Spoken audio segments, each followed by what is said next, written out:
La mansión de los Thorne siempre había tenido un aire de autoridad silenciosa, con sus paredes de caoba y el aroma persistente a tabaco caro y libros antiguos. Pero el día que mi padre, Elias Thorne, dio su último suspiro, esa elegancia se transformó en una frialdad glacial. Yo estaba allí, con el corazón destrozado, viendo cómo mi hermanastro, Julian, se movía por las habitaciones con una eficiencia depredadora que me revolvía el estómago. Julian había llegado a nuestras vidas cuando yo tenía 10 años, traído por su madre, una mujer que supo aprovechar un momento de vulnerabilidad de mi padre tras la muerte de mi madre. Durante una década, Julian interpretó el papel del hijo devoto, el aprendiz incansable y el hermano leal. Pero mientras las flores del funeral se marchitaban, su máscara se desmoronaba, revelando un rostro de pura y absoluta codicia. A mi padre era un hombre de hábitos meticulosos, un titán de la industria que creía que la palabra de un hombre era su vínculo, pero que su legado debía estar grabado en hierro. Todos en nuestro círculo conocían la existencia de la caja fuerte de los Thorne, una reliquia de acero de media tonelada, empotrada en la pared del estudio privado de mi padre. Él solía decir que esa caja no contenía solo dinero, sino el futuro de nuestro apellido. Sin embargo, apenas unas horas después de que el ataúd bajara a la tierra, Julian me informó, con una voz desprovista de cualquier rastro de duelo, que el abogado de la familia no encontraba un testamento oficial. Peor aún, afirmó que, tras llamar a un cerrajero privado, la famosa caja fuerte estaba completamente vacía.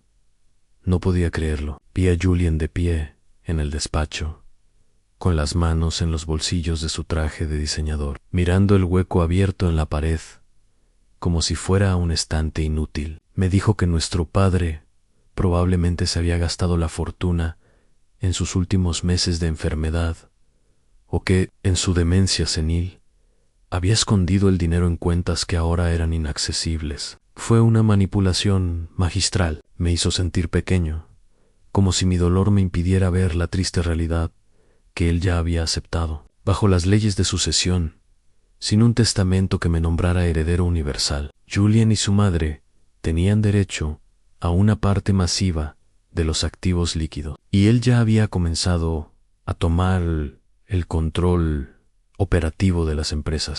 Thorne, como administrador interino, la humillación no terminó ahí. Julian comenzó un proceso de limpieza en la mansión, alegando que los recuerdos de mi padre eran demasiado dolorosos para conservarlos. Empezó a vender muebles, cuadros y reliquias familiares. Cuando protesté, me miró con una frialdad que nunca olvidaré y me recordó que yo no tenía autoridad legal para detenerlo. La estocada final llegó una tarde lluviosa de martes. Al llegar a casa, encontré un camión de chatarra en la entrada. 2 hombres corpulentos estaban cargando la caja fuerte de mi padre en la parte trasera. Julian me, di yo, con una sonrisa cínica, que se la había vendido a un chatarrero por unos pocos dólares, porque el acero viejo afeaba. Su nueva visión del estudio Seith, como el camión se alejaba, llevándose consigo lo que yo consideraba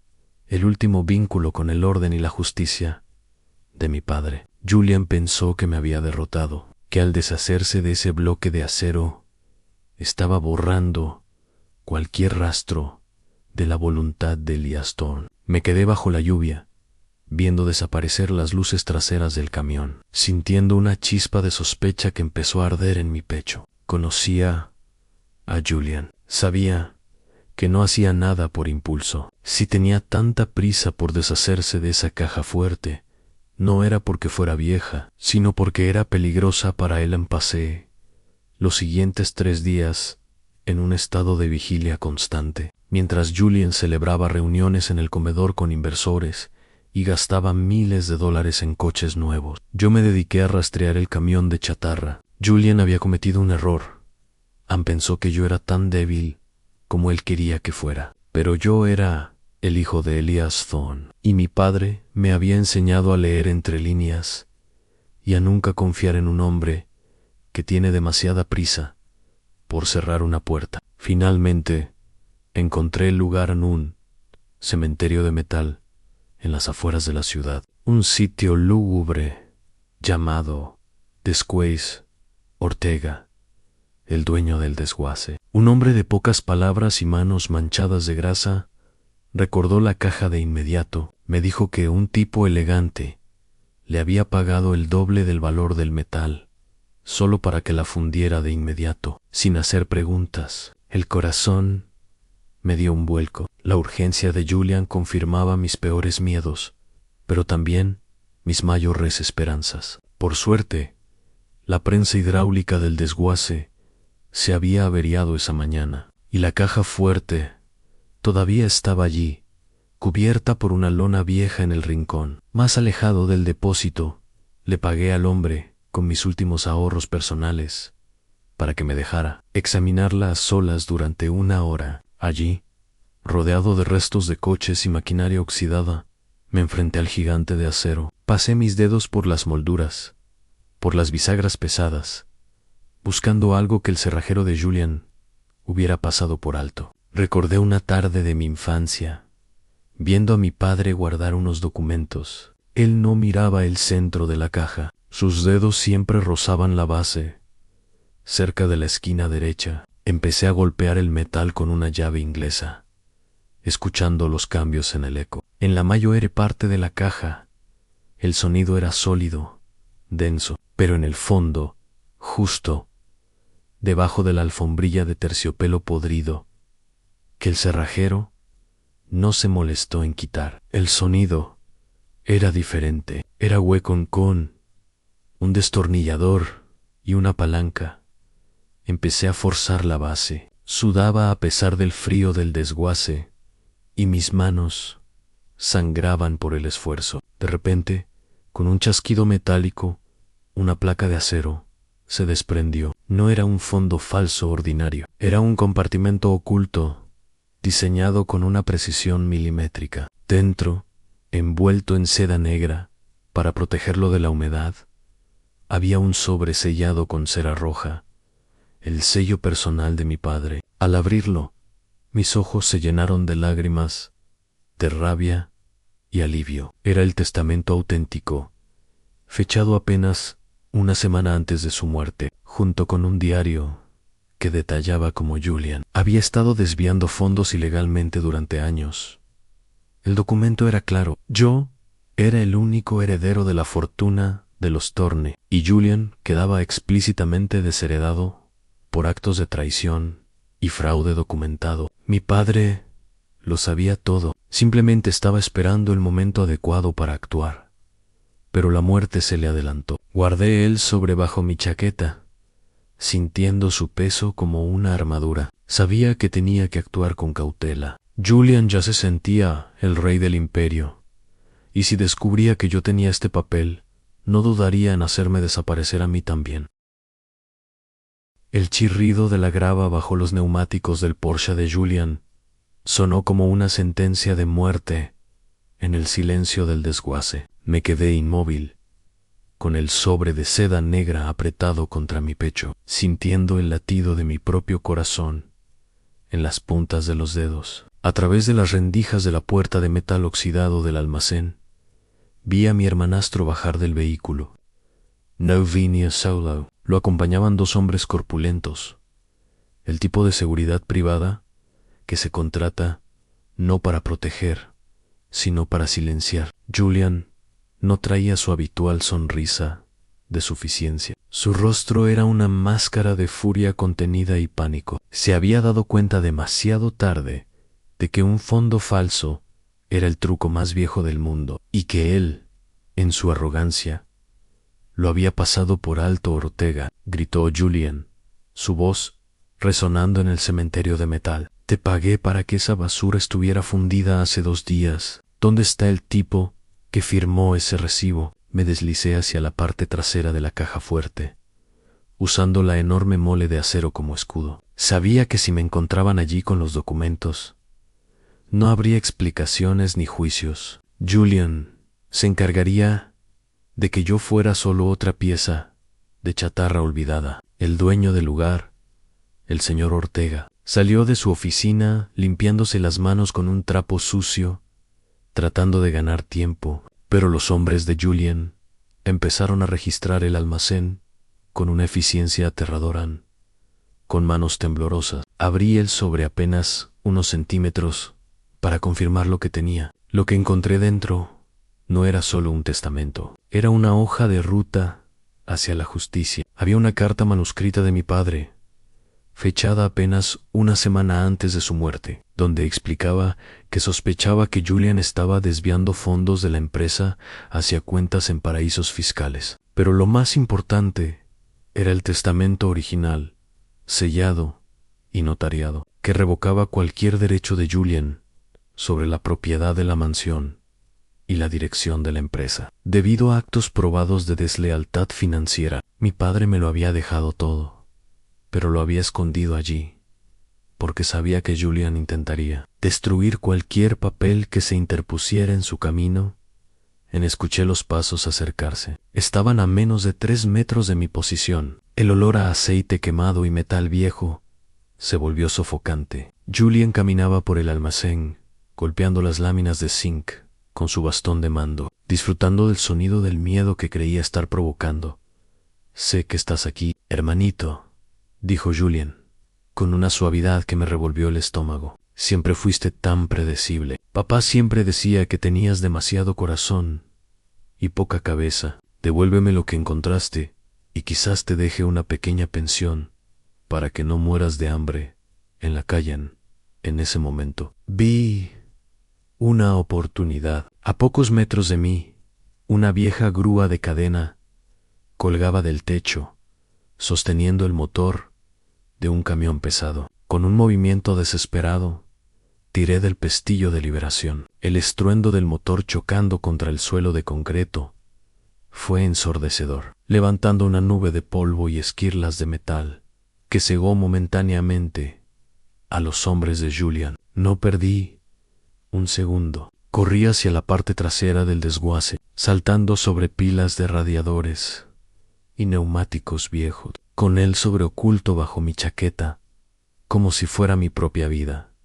Escuché los gritos de Julian y el sonido de disparos al aire, una advertencia de que ya no le importaba la sutileza. Logré llegar a la cerca perimetral y me deslicé por un agujero que ya había identificado al entrar. Mi viejo auto estaba oculto a 2 calles de allí. Mientras corría, sentía que cada segundo era una eternidad. No podía ir a la policía todavía. Julian tenía contactos en la comisaría local, que él mismo se había encargado de financiar durante meses con el dinero de mi padre. Necesitaba un lugar seguro, un lugar donde el nombre Thorne todavía significara integridad, y no solo dinero sucio.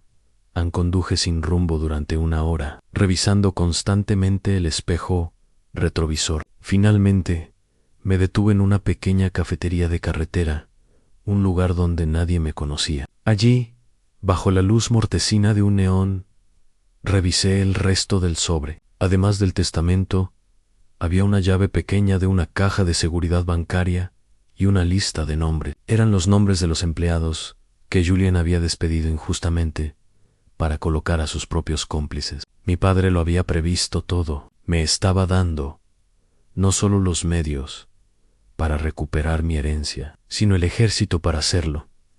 Mientras tanto, Julian estaba perdiendo el control. Sabía que si yo llegaba al abogado principal de la familia, el señor Henderson, con ese testamento, su vida de lujos terminaría de inmediato. Henderson era el único hombre al que Julian no había podido comprar, y la única razón por la que Julian había podido actuar hasta ahora era la supuesta ausencia de documentos. Julian regresó a la mansión y en un ataque de locura empezó a destruir el despacho, buscando cualquier otra cosa que mi padre pudiera haber escondido. No sabía que el verdadero peligro para él ya no estaba dentro de esas paredes, sino en el sobre que yo sostenía.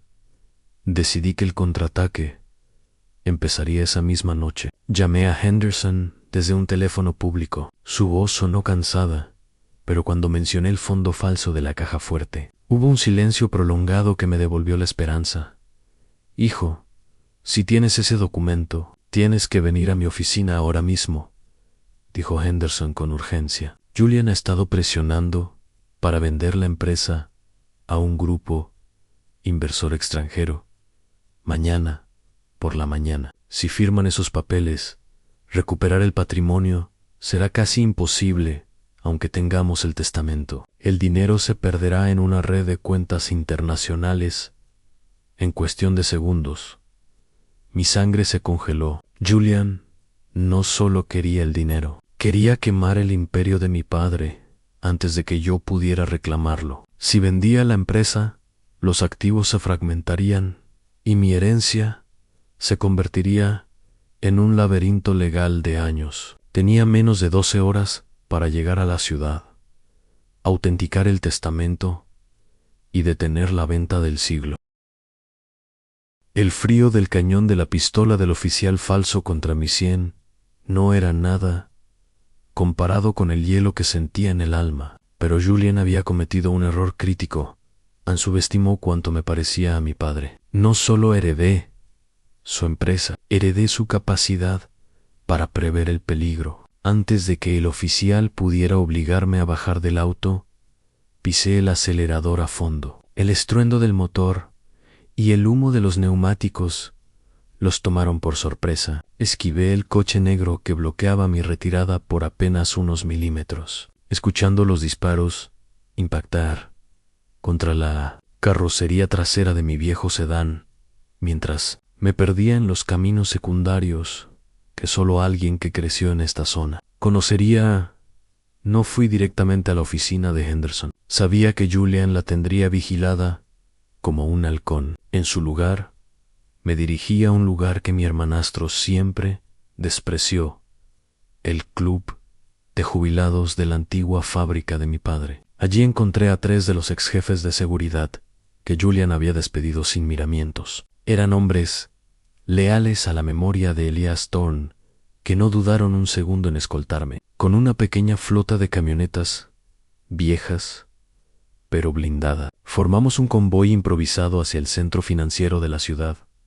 Llegamos a la sede de Thorne Enterprises justo cuando el sol empezaba a teñir de naranja. Los rascacielos, la junta directiva, ya estaba reunida en el piso 40. Julian estaba allí, sentado en la cabecera de la mesa, rodeado de inversores extranjeros, con contratos listos para ser firmados. Se veía impecable, radiante, a punto de sellar la traición final. Cuando irrumpí en la sala, escoltado por los veteranos de la fábrica, el silencio fue absoluto. La reunión ha terminado. Julian, dije, lanzando el sobre de seda negra sobre la mesa. Justo encima del contrato de venta que estaba a punto de firmar, Julian soltó una carcajada nerviosa, mirando a los inversores. Mi hermano ha perdido la cabeza por el duelo, dijo, haciendo una señal a sus propios hombres de seguridad. Sáquenlo de aquí antes de que llame a la policía. Un momento. La voz del señor Henderson resonó desde la puerta trasera. El abogado entró con un notario oficial y 2 agentes federales de la División de Delitos Financieros. Este documento tiene el sello oficial del Estado y fue autenticado hace una hora. El señor Elias Stone dejó instrucciones muy claras sobre lo que debía suceder. Si se encontraba este testamento en Julian, se abalanzó sobre el papel, pero Henderson fue más rápido. La cara de mi hermanastro se transformó en una máscara de horror puro mientras leía las cláusulas. No solo perdía la empresa, el testamento incluía una cláusula de desheredamiento por fraude, lo que significaba que cada centavo que Julian había gastado en el último mes ahora era considerado un robo agravado contra el patrimonio familiar. La tensión en la sala de juntas era tan densa que se podía cortar con un cuchillo. Julian se mantuvo de pie, su pulgar flotando sobre el detonador, un hombre quebrado, aferrándose a una última pieza de chantaje. Él creía que al amenazar la mansión, estaba amenazando mi alma. Pensó que los ladrillos y el mortero de nuestra casa de la infancia eran lo único que mantenía viva la memoria de mi padre. Pero al mirarlo, me di cuenta de que Julian nunca había entendido al hombre que nos crió. Para Elias Thorne, una casa era solo una cáscara. El verdadero legado vivía en las personas y en la integridad que portaban. No me moví. No extendí la mano para firmar su acuerdo de inmunidad, ni supliqué. En cambio, saqué un segundo dispositivo de grabación. Me especué de mi bolsillo el que había estado encendido desde el momento en que puse un pie en el desguace. Deberías saber dos cosas. Julian, dije, mi voz firme y fría. Primero, el equipo de seguridad que traje conmigo no son solo trabajadores de fábrica, son los hombres que instalaron el sistema de seguridad original en la mansión. Detectaron tus cargas en el momento en que entraste anoche. No eran explosivos, Julian. Eran simplemente jammers de señal que compraste en el mercado negro, pensando que eras un genio criminal. Mi equipo los neutralizó hace una hora. El rostro de Julian pasó de pálido a un tono enfermizo y translúcido. Presionó el botón frenéticamente, pero el único sonido en la sala fue el clic del plástico contra el plástico.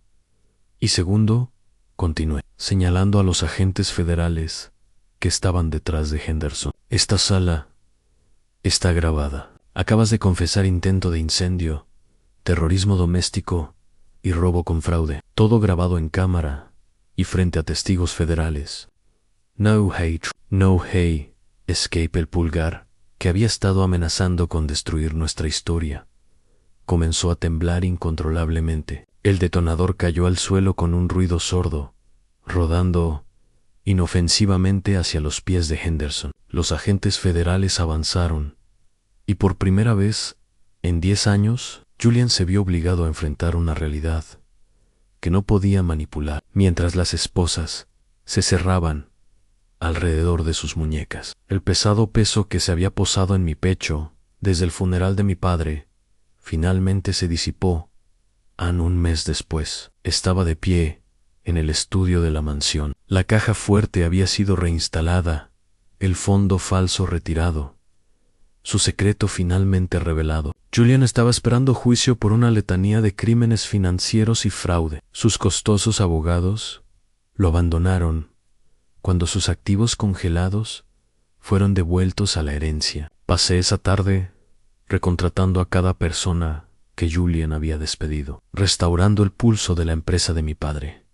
Miré el libro encuadernado en cuero sobre el escritorio. La historia de Thorne Enterprises. Julian había intentado borrar mi nombre de esas páginas, pero al hacerlo, solo aseguró su propia caída. Me di cuenta entonces de que la caja fuerte vacía no fue una tragedia, fue la última prueba de mi padre. Él sabía que si yo era lo suficientemente fuerte para encontrar la verdad, sería lo suficientemente fuerte para protegerla. Cerré la puerta de la oficina, dejando atrás las sombras del pasado, y caminé hacia la luz de un futuro que finalmente me había ganado.